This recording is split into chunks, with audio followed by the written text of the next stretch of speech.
Metro time news पर आने वाली नई नई वीडियोस को देखने के लिए हमारी यूट्यूब चैनल को लाइक कीजिए, सब्सक्राइब कीजिए और शेयर कीजिए और बेल आइकॉन के बटन को प्रेस करना हरगिज़ ना भूलिए।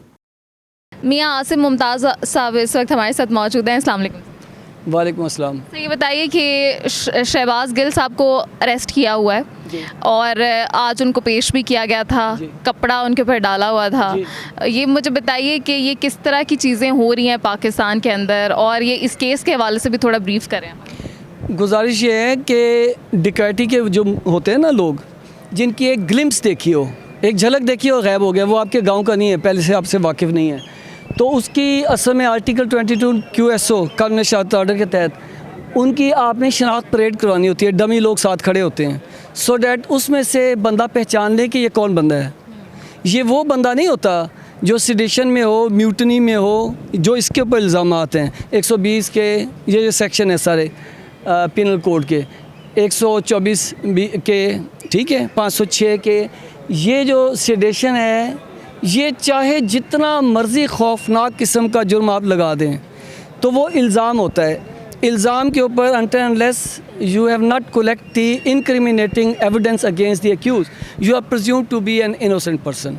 Until unless सारा कुछ सही है, कत्ल भी है, डकैती भी है, सिडेशन भी है, म्यूटिनी भी है, हर चीज़ है, लेकिन अगर आपने incriminating evidence collect नहीं किया तो उस वक्त तक वो innocent है।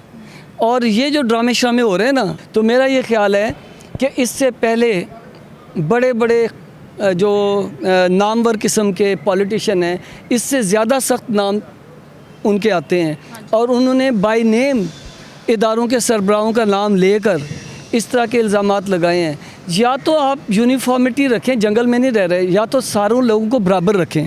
तो ये बताइएगा कि शहबाज गिल साहब पे भी एक मुकदमा दर्ज हुआ हुआ है, इस वक्त किन मराहिल में है वो मुकदमा और क्या उनकी बेल आसानी से अब हो पाएगी या वक्त लग जाएगा? हम इस बात में बिलीव करते हैं कि हमारे इदारे जो हैं उनको हमने स्ट्रेंथन करना है, लेकिन स्टिल एक बात हमने देखनी है कि क्या शहबाज गिल साहब जो थे वो ये स्टेटमेंट्स इदारों को मलाइन करने के लिए, उनकी इंटेंशन इदारों को मलाइन करने की थी, स्कैंडलाइज करने की थी? ये मैटर ऑफ इंक्वायरी है, ये बाद में इन्वेस्टिगेशन में आएंगी चीज़ें कि उनका मकसद क्या था एक्चुअली। तो क्राइम तो तभी होगा जब ये साबित हो पाएगा कि उनकी इंटेंशंस ये थी कि वो स्कैंडलाइज करना चाहते थे, वो मलाइन करना चाह रहे थे इदारों को, जिस वजह से उन्होंने ये स्टेटमेंट्स जो थी वो रिकॉर्ड करवाई। क्योंकि इस केस में काफ़ी चीज़ें हैं। एक तो ये है कि गिल साहब जो हैं वो यही दिखाया जा रहा है कि उनकी सेहत भी नासाज है, वो ठीक नहीं है।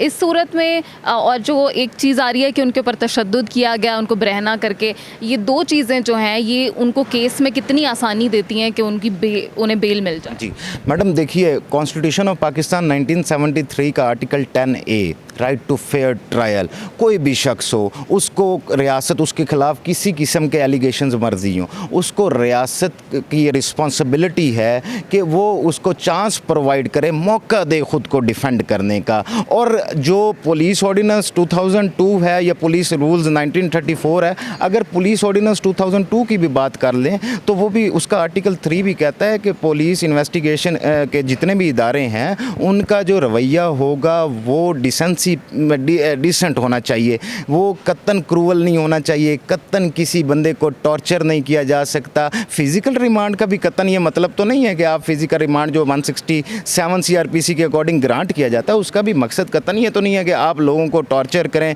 या उसको मजबूर करें कि अपने ख़िलाफ़ खुद ही एविडेंस प्रोवाइड करें, तो ऐसा तो कुछ नहीं किया जा सकता। तो मेरे ख्याल में शहबाज गिल साहब के साथ जो उनके साथ ये ज़्यादती की गई और जो सेक्सुअल एब्यूज़ का एक बहुत बड़ा एलिगेशन है कि उसके बंदे की जो डिग्निटी के साथ खेला जा रहा है, उसको सेक्सुअल एब्यूज़ का निशाना बनाया गया, तो ये कंडेमेबल है, ये कत्तन नहीं होना चाहिए। हम एक जमहूरी मुल्क में रहते हैं तो हर बंदे के जो फंडामेंटल राइट्स हैं उनको, उनकी प्रोटेक्शन जो है वो ज़रूरी है। शहबाज गिल साहब का उसके अंदर, अब ये मुझे बताइए कि जिस तरह से आज भी उनको पेश किया गया कपड़ा डाल के और फिर तशद्दुद की बातें की जा रही हैं, जिनसी इस्तेहसाल की बात की जा रही है, ये बताइए कि अब शहबाज गिल का मुकदमा आप कितना लंबा देख रहे हैं, क्या उनको बेल मिलती देख रहे हैं कुछ?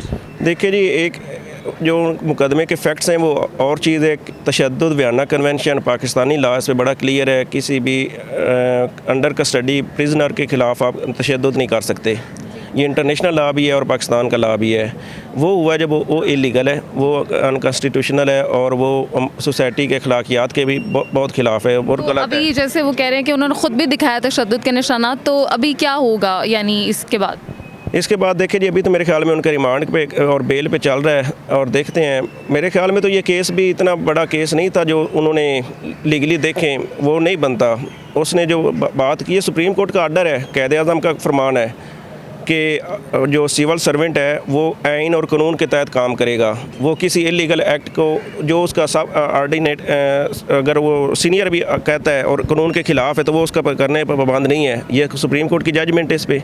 लेकिन सर जो अब तशद्दुद हुआ है, इसके बाद जो साबित हो जाता है कि तशद्दुद हो गया है, तो फिर क्या इसके ऊपर कार्रवाई? मेडिकल अगर करवाया जाए और वो तशद्दुद साबित हो तो उसके खिलाफ कार्रवाई क्रिमिनल FIR हो सकती है।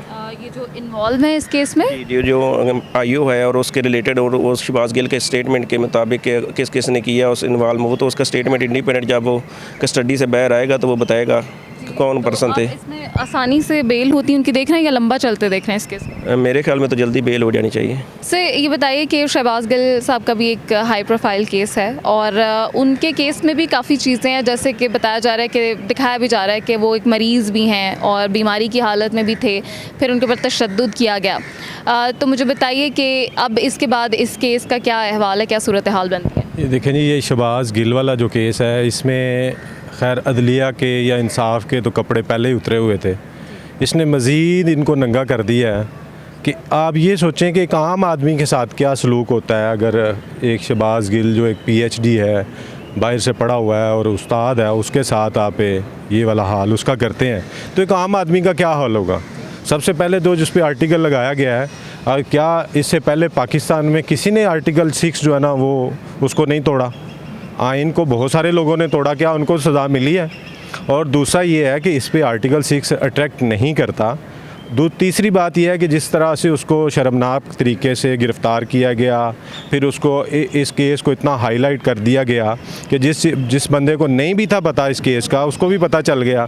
और पता चलने के बाद जब लोगों ने इस पे देखा तो फिर देखा कि इसमें तो कुछ भी नहीं है, जानबूझ के उसको भी पॉलिटिकल विक्टिमाइज़ किया जा रहा है। तीसरी बात यह है कि अगर प्रॉपर तरीके से उसका, पहली बात उसका रिमांड गलत हुआ, जो सेशन अदालत ने उसका रिमांड दिया वो पहला रिमांड दे दिया उसने, उसको जुडिशल कर दिया। बाद में पहली दफ़ा ऐसा सुना है कि उसको जो है जाके हायर अदालत में जो है ना वो कंटेस्ट किया गया।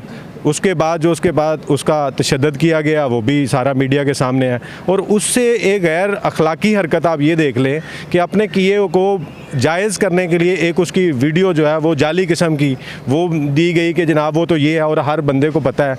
अब लोग उतने बेशऊर नहीं है जो 90s के दौर में थे, अब लोग बाशऊर हैं, मीडिया आपके सामने है और हर चीज़ जो है ना वो क्लियर हो जाती है कि किस तरह से आप अपनी की हुई गैर अखलाकी हरकत को जायज़ करने के लिए आप, मतलब दूसरे लफ्ज़ों में कह लें कि एक झूठ को सच साबित करने के लिए 100 झूठ आपको बोलने पड़ते हैं।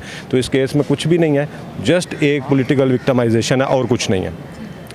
ये पॉलिटिकल विक्टिमाइजेशन की जाती है, केसेस बना दिए जाते हैं और इनको लेके फिर अदालतों में आया जाता है और एक तरह से आइन को, कानून को मिलान करने की कोशिश की जाती है। आम आदमी का आइन और कानून से एतमाद ही उठ जाता है। मैं एक आम शहरी की हैसियत से बात कर रही हूँ कि जब मैं ये सब देखती हूँ तो मैं परेशान हो जाती हूँ कि अगर खुदा न खास्ता हमारे साथ कुछ ऐसा हो जाए तो हमें इंसाफ नहीं मिलेगा। तो फिर इस सूरत में क्या होना चाहिए? इस पर सबसे बड़ी रिस्पॉन्सिबिलिटी तो आपकी अदलिया पे आती है कि 122वां या 26वां नंबर है हमारा इंसाफ के मामले में। और अगर ये मैं नहीं कहता कि इंसाफ मुख्तलिफ़ लोगों के लिए मुख्तलिफ होना चाहिए, हर एक बंदे के लिए इंसाफ का लेवल एक ही होना चाहिए। लेकिन आप ये देख लें कि अगर पॉलिटिकल एक लीडर और एक पढ़े लिखे आदमी को, जो कि कोई उसने मुल्क को नुकसान नहीं पहुंचाया, उसके साथ अगर ये हाल उसका हो सकता है तो आम लोगों का या आम बंदे का क्या हाल होगा? तो ये सारी रिस्पॉन्सिबिलिटी अदलिया पे आती है कि वो उसको फेयर एंड फ्री तरीके से उसका जो है ना ट्रायल किया जाए। अगर उसने कोई जुर्म किया है तो उसके जुर्म के मुताबिक उसके साथ ट्रीट करें, ओवर ट्रीट ना करें।